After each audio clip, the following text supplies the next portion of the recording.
Hello there and welcome back to Villarreal Soccer Chats. I'm Lucy and I'm here with Thomas, Madeline and Marika. Hello. Left a pause there for you to say hello. They are really here with me. Okay, so today we've got a big match in the Copa del Rey. It's cup time for us, so we're really excited to get back to this competition. We're all very excited for the game. It's in just, only a few hours away now. Yeah. So we're all gearing up for that now, really excited for that. And it's a big one because we drew 3-3 in the first leg. So yeah, we'll talk more about that later and we'll recap everything. But this week's huge for us. We've got two big games that will take us closer to achieving our goals of going further in the cup and moving up the league table. So it's a really important week for us. We're going to start with some special news on the podcast today. One of our ladies' first team players, Aisha Salvador, who's only young actually, so she plays for the first team, but she's only 16 years old. She won the Under-17s Women's World Cup with Spain in Uruguay this past week, so we're so proud of her. And yeah, we're going to tell you a little bit about her journey in Uruguay because it was really something special.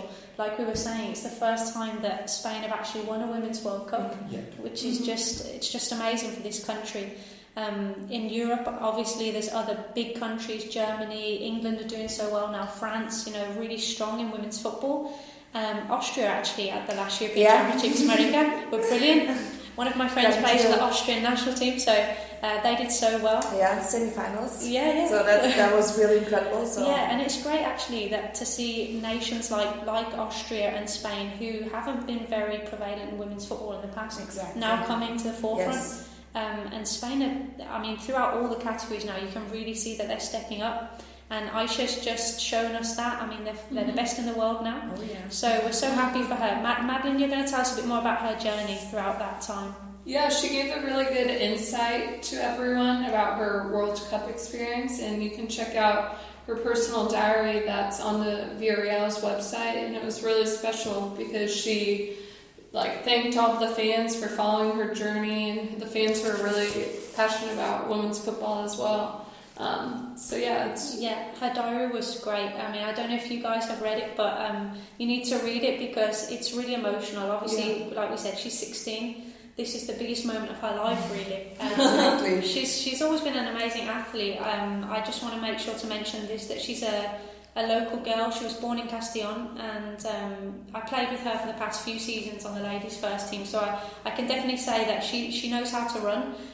She was in the local athletics club, Playas de Castellón, which is one of the best athletics clubs in Spain, and she's great at running long distance, short distance. She's just such an athlete, but also technically brilliant as well for her age. For 16 years old, she's got so much potential, so we're just so proud of her. In her diary, you can definitely read all about that. Already a very experienced player so far, and she's only 16. That's kind of really incredible. Oh yeah, because also she won the European Championships earlier this year in May. So she's had a great year. She won the Spanish Championship with the Comunidad Valenciana as well. So that's true. Yeah, it's been mad. It's just been trophy after trophy. So I'm sure she's over the moon. So yes, actually tonight we were going to mention this later on, but we'll recap all the events for the game tonight.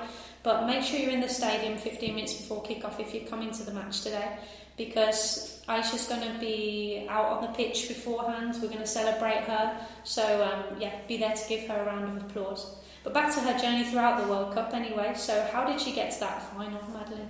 So they beat Mexico last Saturday, December 1st.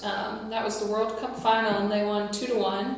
And Aisha actually came in to substitute at the 65th minute, so she got to put her time in the final round. Yeah, we're so proud that she actually came on in that final, because throughout the tournament she'd been playing here and there. When they're young players like this, they like to give them all minutes, of course. Mm-hmm. But for her actually to play, 25? Yeah, my maths okay. Yeah. 25 minutes in the final is just unbelievable. Yeah. So happy to be on the pitch that moment when the final whistle was must have been amazing. She actually says that in her diary. Yeah. Read the diary. You'll find out. But yeah, so really, really proud of her. And like we said, she'll be out at the stadium tonight. So make sure you're there to give her a cheer, because she definitely deserves it. She really does. Oh yeah. And so going back to the first team now, so we had a big game on the weekend against Barcelona, and we haven't talked about that, but we did put in a great performance at the Camp Nou. It's a very difficult place to go and play. In recent seasons we haven't performed so well there, and this year, I mean, our manager said, these players did everything that he asked of them, and he was actually quite happy with their performance. He was happy with how we played, so you can't really complain. I know the result wasn't a win, but it really wasn't the end of the world at all. Yeah, so we lost 2-0 again. Gerard Piqué and Carles Alena scored the goals for Barcelona.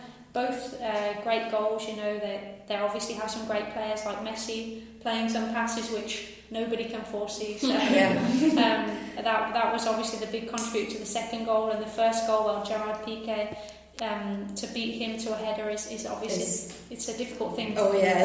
So many teams in Europe have experienced that. And it's sometimes impossible to stop him. Exactly. The cross came in and we defended the first ball, but then the second cross that came in, Victor couldn't quite defend Piqué, so that was the first goal.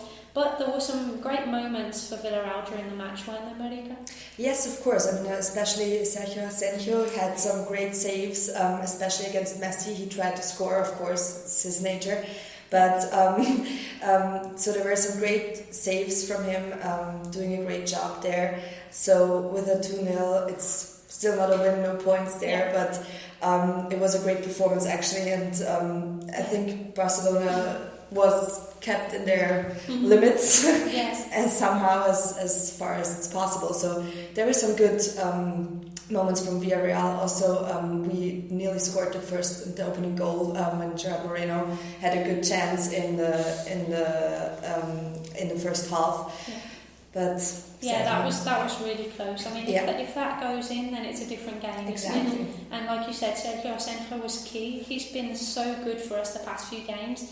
And obviously you can't keep out Barcelona for 90 minutes. It's quite difficult. He couldn't do anything for the goals at all. No. And he saved it. Saved us from losing even further than 2-0. So he did great. Like Marika said, Gerard Moreno hit the post. Santi Cazorla had a great free kick as well that went just over the bar. We were praying for that one, but just missed. Hopefully he'll get the next one. And also great news again, our youngster, our rising star, Samu Chukwueze. He started the match at the Camp Nou, which for him was obviously the highlight of his career. He's recently come up to the first team, so we're so proud of him, and we hope that he can keep playing well. For his first match at the Camp Nou, he didn't do badly at all. There was a moment when he left Sergio Busquets completely behind him, and to leave one of the world's best players that shows you just how good he can be. And Jordi Alba as well. He was causing problems for both of them. Yes. He's just got such great speed. So exactly, and only 19 years old and having experienced, he is kind of like nearly a season like Aisha, because he's just opening all his doors that can be, playing for Nigeria for the first team. That's a great comparison. I mean, on the women's and men's side, we've got some great young stars. And actually, if you're at the match today, you'll get to see them up close, because at half-time, all of our cantera, so all of our academy players, will be out at half-time walking around the field. From our youngest teams, which are under 8s. There's Siga Motricidad coming out, which is 3 to 5 years old. So they're so cute. And then we've got the under 8s all the way through to the under 19s and Villarreal B team and C team. So all the way through to our under 23. Sorry, that took me a while to get that out. But we're going from the 3-year-olds to the under 23. And the ladies' first team as well. And the ladies' first team. And some of them, I can testify, are older than 23. So we've got all of our academy players out today, and our ladies' first team, under 23, under 21 men's teams. So we can be there to celebrate them at half time. Really looking forward to that. Back to the game for today then. So we'll talk a little bit about that. Like I said, we drew 3-3 in the first leg, which was a very exciting game, wasn't it? So it was 0-0 until half time. Yeah. And then what happened in the second half, Madeline? You tell us. So Almeria managed to score first at the 52nd minute with a penalty kick. But then soon afterwards we got 3 goals in a row, so everyone was feeling pretty good about that. We thought we were set then, didn't we? I thought that was it. Santi scored another magical shot, and I think it's really funny to mention that even the local fans were applauding just at that great hit to the top right corner. They can appreciate a good goal. And a great player and a great story, because obviously the fact that, like you said before, the fact that Santi's still playing is amazing. So I think all football fans can appreciate him at the moment. Definitely. So like Madeline said, then we scored 2 more goals, and we thought that's it. We thought okay, the first leg's done, but no. Unfortunately. Final say. Yeah, Miriam scored twice in 5 minutes right there at the end, so no one really saw that coming, but they were both headers just in the final minutes. Gassama scored those 2 headers in the last 5 minutes, and I think we need to mark him a bit tighter if he's going to score 2 with his head. We need to just make sure that we try and keep him out. He was very good in the air though. Yeah, he was very good, and I'm sure that our players will be very tight on him tonight because of that. But of course we have to go out and win that tonight. Obviously we can draw. Yes. Obviously we want to win, That's but away goals do count, and I don't think Almeria are going to score 3. Hopefully don't say that, Thomas. Touch wood. We've got a wooden table, don't worry, I touched it. But yes, so like Thomas says, the draw, it does actually work for us. We'd go through to the round of 16 if we do draw tonight, because the away goals count for more. But we don't want to risk that. We just want to go out there, score a couple of goals early on, and then we can just sit back and relax, can't we? But an exciting game is to be expected as the first match went, so that's true. Got to be a good football night. Yeah, and this is the beauty of the cup competition. I think in cup competitions all over the world, anything can happen, because obviously these underdog teams, they're just like, to rise. They've got nothing to lose, so why not? One of the players actually for Almeria, Juan Ibiza, played at Villarreal up until last season. He was the captain of our B team. Yeah, he was a very good captain, wasn't he? We took them nearly up last year, but he was at Villarreal for 12 years, so it'd be a great experience for him to play at La Ceramica, because he never made it to the first team, never played for them, never played for us, so I'm sure he'll get a good reception. I'm sure it'll be a special night for him. Yeah, definitely. I mean, like Thomas said, he never got to play at the Estadio de La Ceramica. Obviously had some big competition there at centre back to get into the first team. But he obviously is trained with these guys week in, week out, so he'll know what to expect from Villarreal. Yes. He'll read our strikers. He hasn't played with the new strikers this year, so we should probably use those. If Calleja's listening. But we'll be really glad to see him back, because, like Thomas said, he was crucial for the B team last season. I travelled to England with the B team as well, and in the Premier League International Cup as well. He's such a leader. And I think he's probably, Almeria are probably really happy to have him this season. I mean, I wouldn't be surprised if in a few years' time he ends up in Primera with Almeria or with someone else. Yeah, we hope so. Yeah. Okay then, so that's our game for tonight. We're all hugely excited about that. We really hope we can get the win. And just so you know as well, on Saturday we have another match. After the match tonight, we're playing in the league again against Celta Vigo. So make sure you tune in for that one. It's obviously, like we said, very important, because we need to get as many points as we can in the league now to start moving up the table. Yes. By the time Christmas comes, we'd like to be a little bit higher up, wouldn't we? Yes. So the points are everything for us now. So we've only got 4 matches before the end of 2018, so it's quite important just to get some points on the board and hopefully end the year well. Yeah, and we have quite a good record against Celta. Looking at the past few seasons. Exactly. So Villarreal scored 10 goals more than Celta in their games against each other. They also have more wins. Villarreal won 10 of their games. And so in the last season, Villarreal was mostly on the winning side. So this is kind of exciting to play against them, and I'm hoping to score more against them. They are 13th in the league right now, but not so many points apart from us. So if we win this game, we can actually make some places good in the table. Yes, which would be really good on the 15th match day in La Liga. But Celta is not to be underestimated, because they also had some good games this year, like winning against Atletico Madrid and drawing against Valencia. So we have like we said, we have a good record against them, as Marika said. But they've got a new manager now. They've got a new manager only recently. I mean, they appointed Antonio and hired in the summer, but they've already changed him and they brought in Miguel Cardoso only last month, so they're quite an unknown entity what his side is. So we don't know what they're going to bring.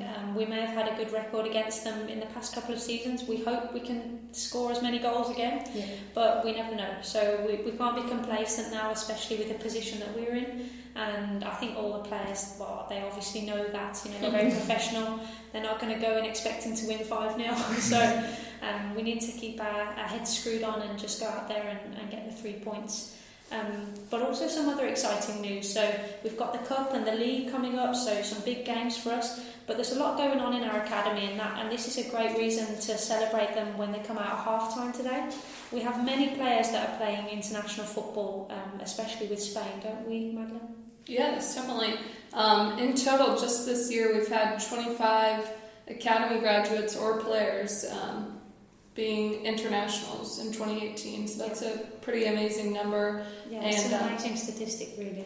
It just shows, really pays tribute to our academy how good it is and that justifies what we're doing for the academy, and we feel that we're one of the best around, and to have something like that really shows that we are. Yeah, definitely. The most recent players to get called up for the under-16s, we've had 3 players called up: Corral, Ortega and Jimenez. So we're so proud of them. And throughout all the age groups we have represented in the Spanish national team. There's only one other team that has that at the moment, it's Barcelona, so we're in good company. We're in good company. It just shows the strength of our academy, as Thomas was saying. Many players come from all over Spain to play for Villarreal because of the tradition and the reputation of our academy, really. Yeah. So, I mean, the girls here, you've seen the residents, there's over 100 boys living there now, and it's growing. So, we're really proud of that at Villarreal. That's one of the things that how do we say it? Represents us really as a club. So we're really proud of them, and you can be too, and celebrate them today as they walk out at half time. We have some other things going on at the match today. With the cup match, we've got quite a few things going on. Girls, tell us what's happening. Yeah, so at 6:30 there's the fan zone starting, so be sure to come there and experience for yourself which great opportunities you can have there and make the experience with Torneo 3-on-3. So this is also going to be a lot of fun. Yeah, so this is in the main square, the main plaza, outside the stadium, and you can soak up the pre-match atmosphere here. There's always a lot of people out there. There's obviously, like Mariko said, the 3v3 tournament going on, the fan zone is full of people, so you got to get out there and enjoy that.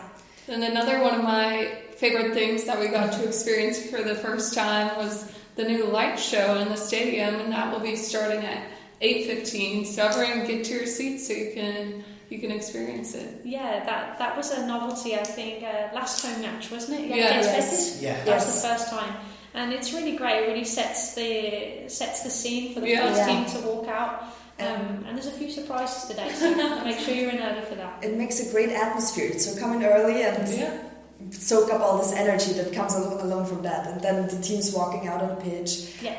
Before the team, Aisha's also walking out. I'm sorry. But the light show, the atmosphere against Betis was probably the best of season, so it does really get the crowd going. It does actually, I know a few people that sat in the crowd on that day, and they said it was much better. So, we're really happy, and hopefully it can do that again. Everyone up, and then, like we said, at half-time, the academy players are coming out, so lots going on tonight. We're really excited for the game. I know I've said that a lot, but we really are, because it's coming in a couple of hours' time. So we're going to get this podcast out to you guys now, and hopefully you can tune in wherever you're listening from. Find it on your televisions. It's on Bein Sports, I think. In Spain it is, Yeah. So it's on Bein Sports, and if you can watch it wherever you are, then great, cheer us on. If not, you can follow us live on our English Twitter account. We always have live tweets there. So tune in. We'll speak to you next time. Thanks for listening. Thanks. Bye.